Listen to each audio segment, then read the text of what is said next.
Welcome back to the channel. Today is just going to be something a little different.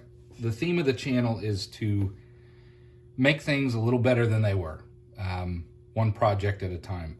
So the channel's not only going to be about VEVOR mini lathes and lathe projects, although I do find that very fun, and that's kind of the current hobby that I'm working on and just enjoying it. But I thought I'd catch you up with a few odds and ends.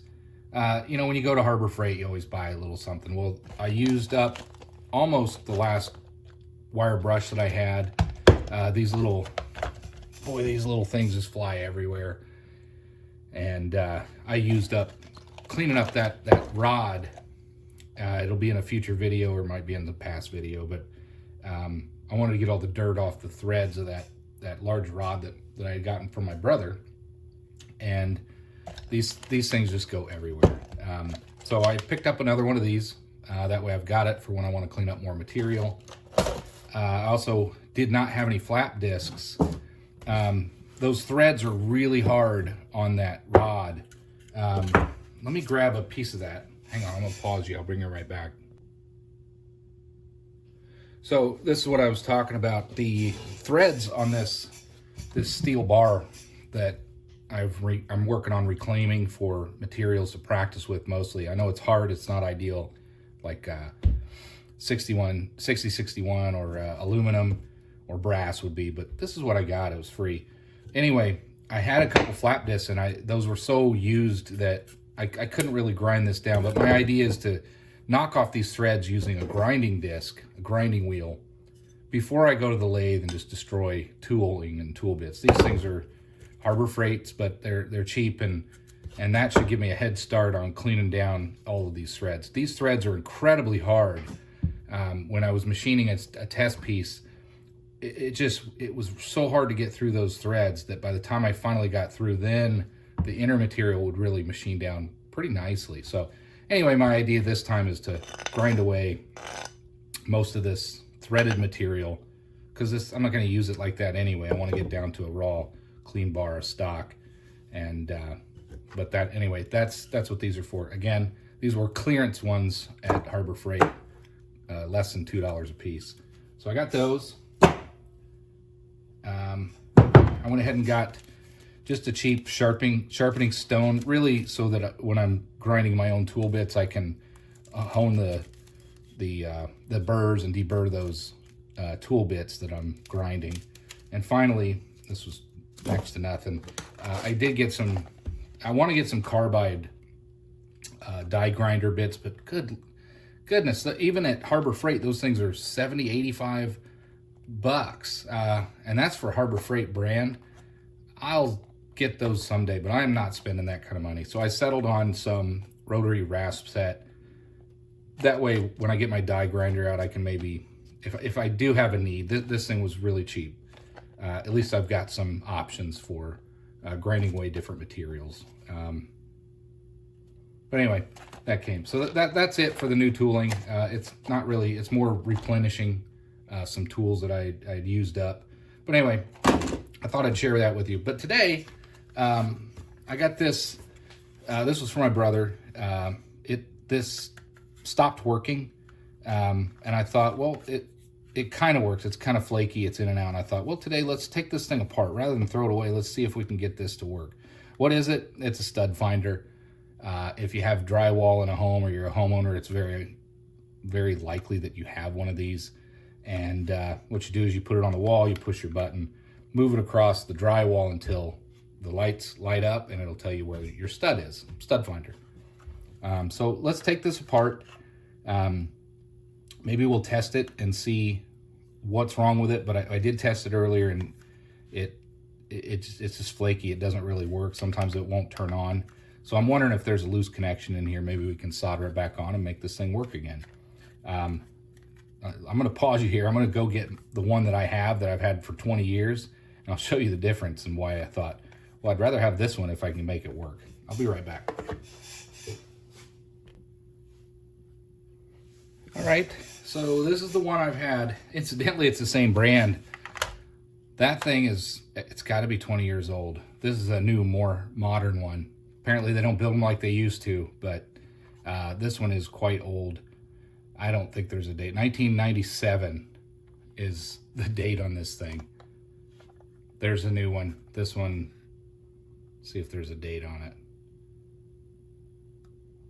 I don't see a date on the bottom of it. Do you? Anyway, doesn't really matter. But basically, if you never use one of these, you just push the button, move it across, and when it finds a stud, it'll beep. So I actually have a 2x4 running across here to support the middle of this bench. So there you go. So this one isn't working as well. So let's steal the battery out of this one, the one that is working, and let's just test it and see what it does.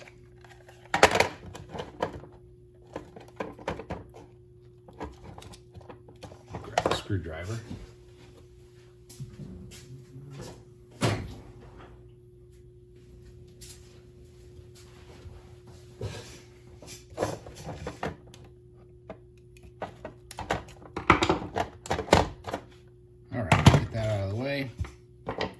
Put this one in here.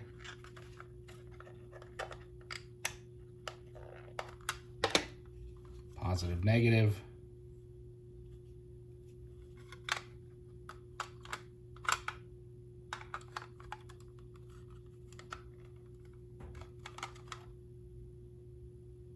Maybe. Come on.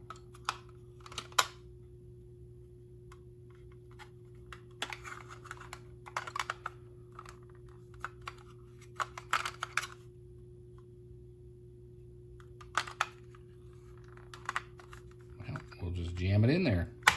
There we go. Okay, so there's the battery.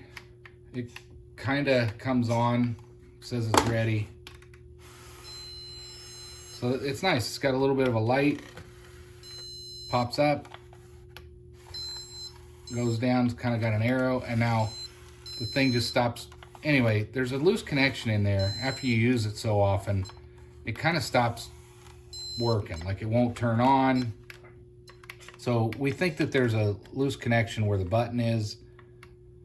Of course, now it seems to be working, but we're going to take this apart anyway and see how it works and see if there's anything obvious to fix. Otherwise, I'll start using it until I start having more trouble with it. So let's go ahead and take the battery out, and we'll take this apart. Come on, get out of there. And let's see, we need a Phillips. There's really not a whole lot to this thing. Let's use our Jocko tool set. The screwdriver nobody needed.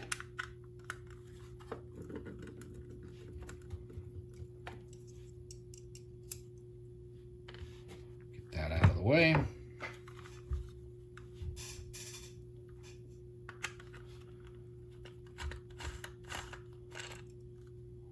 Right.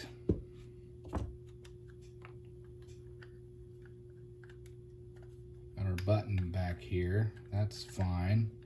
Let's make sure we don't wonder if there's a screw underneath this felt or if it's just snapped in there. Oh, there we go. It just slides out. Removing. I don't know. Hopefully you can see.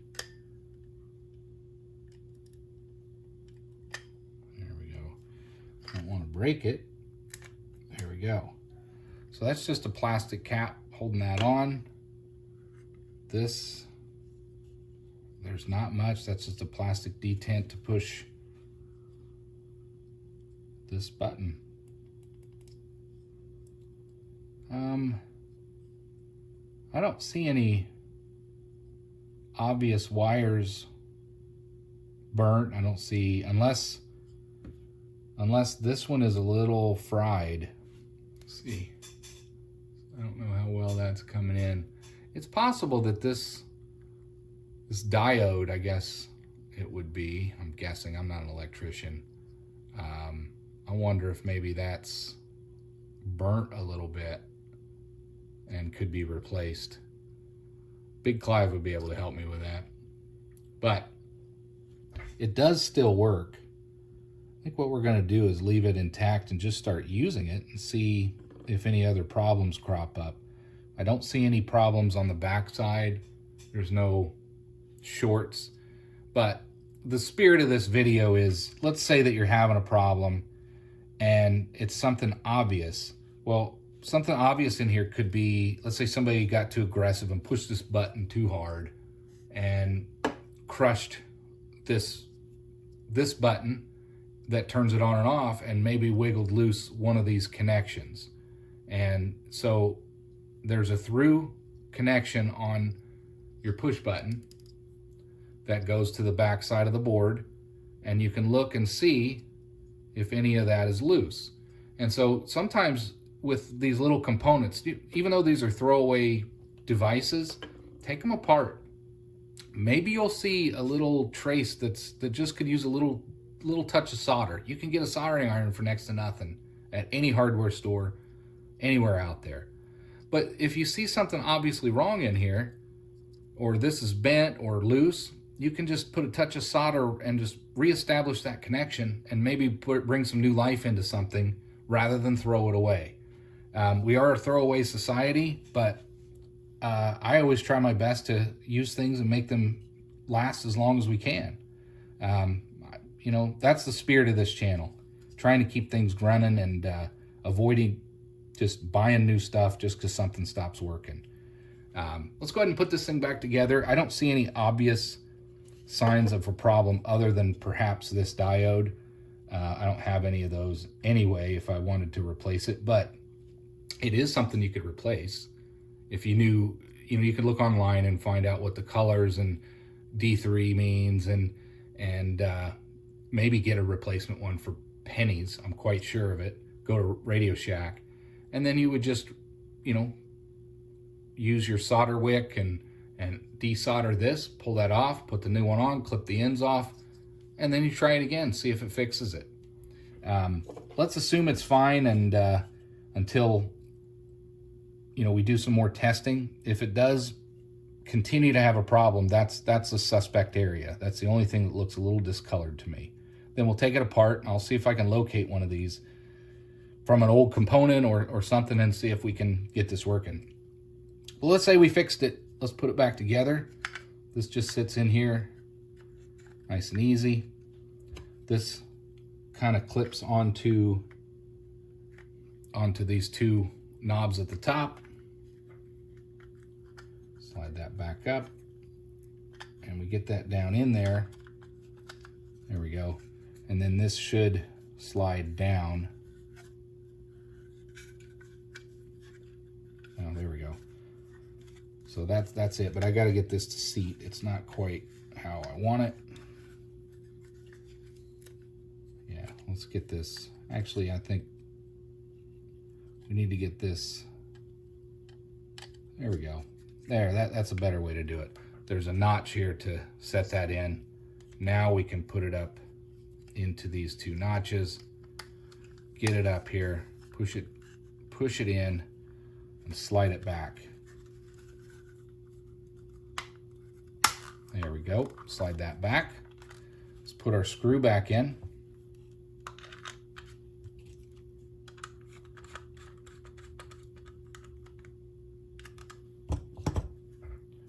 And let's put our battery back in. Let's just pretend that I actually fixed something.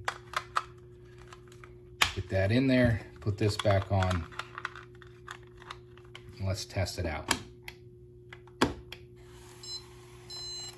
There's that 2x4.